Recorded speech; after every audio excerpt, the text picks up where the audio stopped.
Hello everyone, today is the 23rd of July, but this training footage is from the 20th. I'm still sick.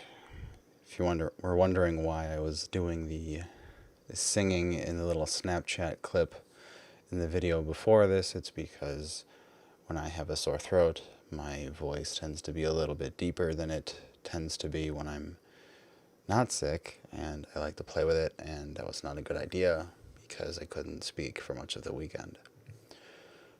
Thursday night, maybe Friday morning, around midnight, I decided that if I could go for a run and recover from that I would try my best at the gym and not get too mad at myself if I couldn't make my lifts. I had skipped my gym cardio session. Typically, I like to do about an hour on the elliptical on my off days, on Tuesdays and Thursdays, most likely, depending on how work works out for me. Lately, that's been the case, that Tuesdays and Thursdays have been cardio days for me, and I just could not get it together on Thursday. So I would say probably Thursday morning is when I realized I was sick, and then throughout the day, I was just trying to baby myself. I was trying to just read some books, drink lots of water, and try to feel like I was going to be able to go to the gym on Friday because I didn't feel like skipping the session. I really wanted to lift. But it also just felt bad not doing the cardio that day. So that's why I thought if I could get outside, go for some intervals, some easy run walk kind of thing, and put about 12 hours between that and my weight training, I could determine whether or not I had the recovery capacity to even try to lift. So when I think it was probably 6 or 7 o'clock at night rolls around, and I'm just antsy. I want to put some weight on my shoulders. And I started making concessions with myself. I started bargaining. You know what? I'm gonna at least do 185 for one. If I can't do anything else, I'll do that and then I'll go home. And boy, did I need not go home. My goal was to get a 205 for one, and I did manage that. This is a PR for me.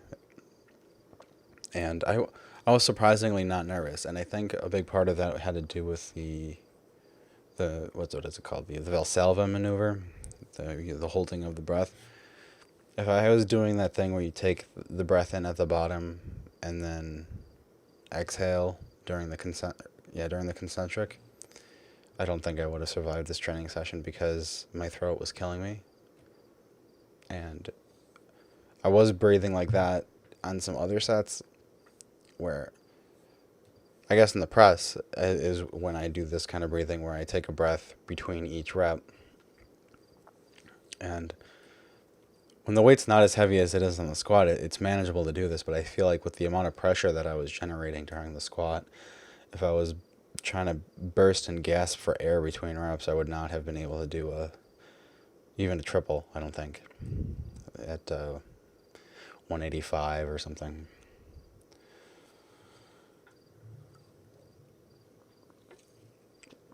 Now, these overhead presses are still eluding me. I don't know why my elbows... They look like I'm bending my arms behind my head, but that's just what my elbows look like when they're fully locked. I mean, I look at myself in the mirror as I'm doing the press, and it looks like my arms are fully locked, and it feels like they are as well overhead, but I don't know if my shoulders are hypermobile or something. They don't feel like they are because I have to do the shoulder dislocates between sets. That's what that blue tubing is on the rack down there is for. I think I'm going to start using that to help me figure out what set it is visually.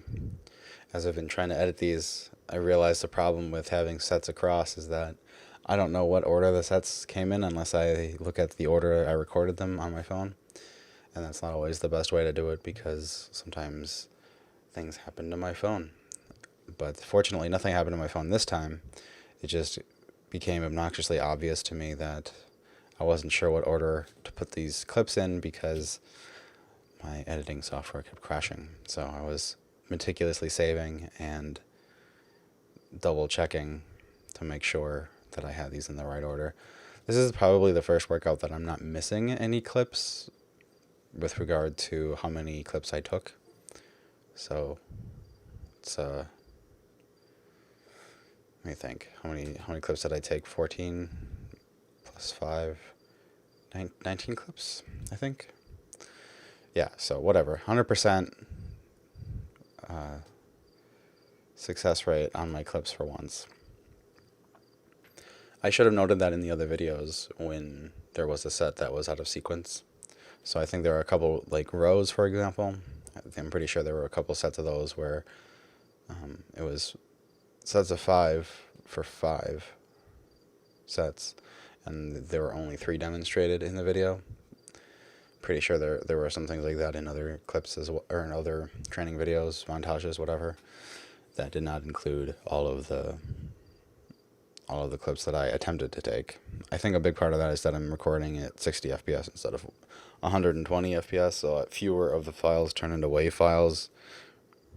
But I don't know. That's a little too technical for my purposes here. The 5 sets of 3 for the press has felt okay so far. I feel like I'm getting the bar speed slowing down a lot though. And I don't understand what's wrong with my elbows. I feel like at the bottom, my elbows are in, armpits are tight. I breathe in. I think the biggest problem that I'm having with the press is that I'm not sure where the I don't know if it's hip drive or not. I don't know if that's what I should call it, but excuse me. If the chain of command, if you will, is armpits, abs, glutes. So I usually check my arm position first. I can't really see it, but I can feel it. So I make sure that to the best of my ability, my triceps are on my lats. I know I don't really have them, but what are those called? The serratus interior. Excuse me. I try to find some muscle on my rib cage to plant my arms in front of and make that the bottom of the range of motion. And I'm trying to not try so hard to... You'll see me when I squat down to place the bar, I try to get it on my collarbone a little too hard rather than just let it float so that my arms can be in as neutral a position as possible. I think my wrists are too bent back here, but it's hard to tell because I was lazy with my camera work and you can see more of my feet than you can see the arms at full extension. But fortunately, there are enough of these sets that you can kind of get an idea of what my common problems are. I do like that my head path under the bar isn't so bad as it used to be, not as exaggerated. I've just really got to work on where my arms are actually going. Because I feel like if I try really hard for the aesthetic of having the bar right over my shoulders like I should have, then my arms are going to be really far in front of the bar instead of my arms being right over my shoulder blades. I don't really know what is preferable there. It's going to feel uncomfortable, I'll tell you that. So today being Friday, I have to do my 20 rep squat challenge. I forgot to count these before I started recording, and I'm not going to bring out I have a clicker.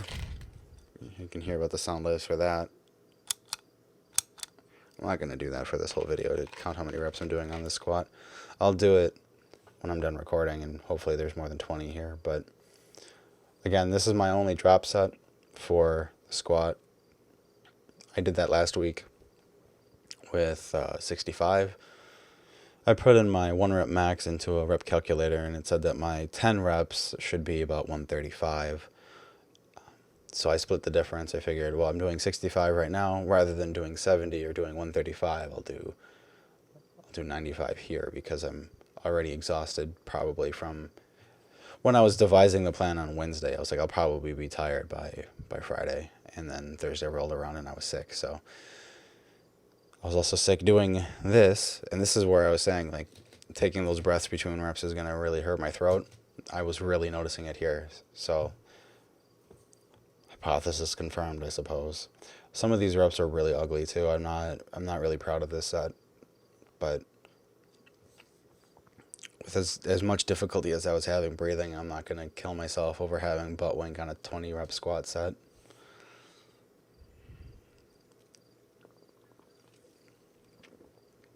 I will say the knee wraps, or not, they're not knee wraps, the knee sleeves have been immensely helpful. I haven't had any knee pain at all while I've been working out, and the knee pain that I have post workout is significantly minimized. So that I don't know if I'm not having the knee pain at all or it's just distracting me from it, but either way, I can sleep much better after my workouts now. My elbows are super tender after doing the 20 rep squats. That's why I included the extra like arm lowering sequence.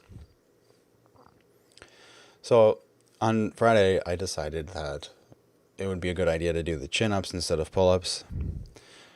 I've gotten some advice that if I'm doing chin-ups and pull-ups that I should record their working weights separately.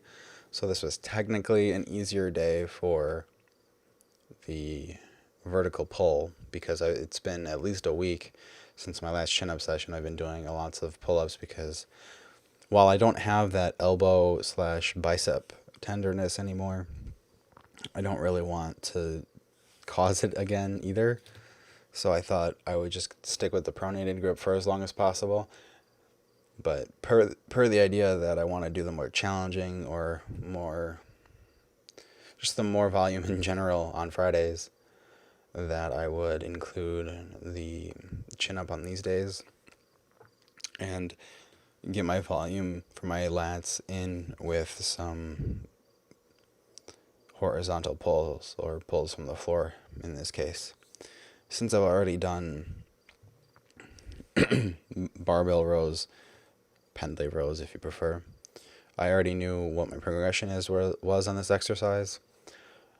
Since I knew that I was working up to a 1 rep max on the chin up, and I knew that 1 rep max is probably going to be pretty similar to my 1 rep max on the previous Friday, I thought if I progressed on the barbell row with some weight, I would get at least the back hypertrophy I'm looking for,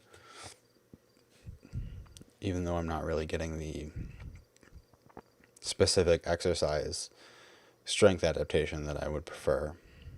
I think my barbell rows are starting to look a little bit better too. I want to get the extra volume in my grip that I'm not getting with the horizontal pull, or the vertical pull. And eventually I would like to be doing some deadlifts as well. And this is just a nice light way to wake up the forearms and the wrists and so on. There's a lot of extra bodybuilding work that I did on this day, again, just because the increased volume is something that I can recover from on my weekends. And I feel like physically I've recovered from those workouts pretty decently. And today, Monday, I should be able to get in the gym and at least get my basic workout done. But that's about it. Thanks for hanging out. I have been really far, even as decided to use, even go want to do, look even more like.